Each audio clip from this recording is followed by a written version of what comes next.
Welcome to Compost Policy Pulse. This is a new program brought to you by the USCC's Public Policy and Lobbying Program, and it's a monthly update of things going on affecting our members at USCC. And these updates are brought to you by the Legislative and Environmental Affairs Committee and the Public Policy and Lobbying Program.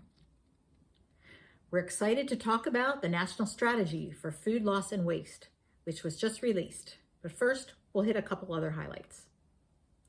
Most State House sessions have ended by now, and there was a flurry of last-minute activity for EPR bills.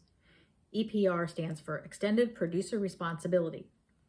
This is a method of tapping product makers to fund end-of-life costs, or for composting, circular costs.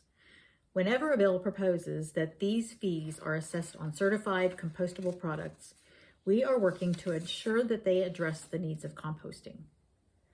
Minnesota's bill, HF 3911, passed at the end of their session, and kudos go out to the Minnesota Composting Council and Hennepin County for spearheading this bill and making sure that it addressed compost issues. New York's EPR bill failed at the last minute, and we are glad. It did not include compost-friendly language, and we worked with our advocates in New York State through our Compost Action Center to help defeat it. The federal farm bill has been introduced in the House. We have looked it over to find specific provisions that address composting or our issues, and you can find those highlighted in our Farm Bill Quick Look document.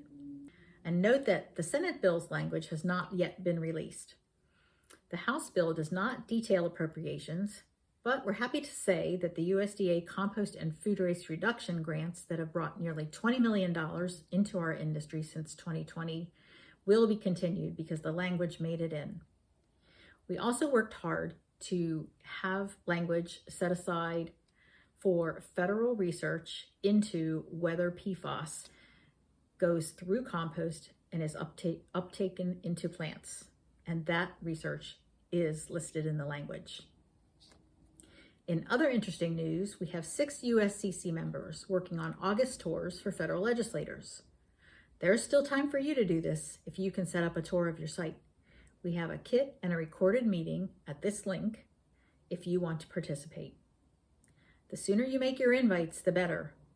Their schedules fill up quickly. The Compost Caucus, created this spring in the House of Representatives, is slowly expanding, but we need many, many more House members to join.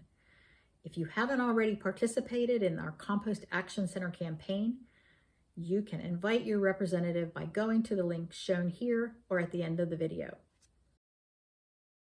Let's wrap up with that National Strategy for Food Loss and Waste, which was finalized this month.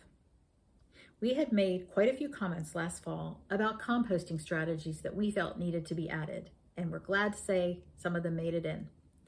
Those include a recognition of federal funding needed for infrastructure, more federal research into carbon sequestration of compost, and recognition that composting inedible food plays a big role in sinking carbon.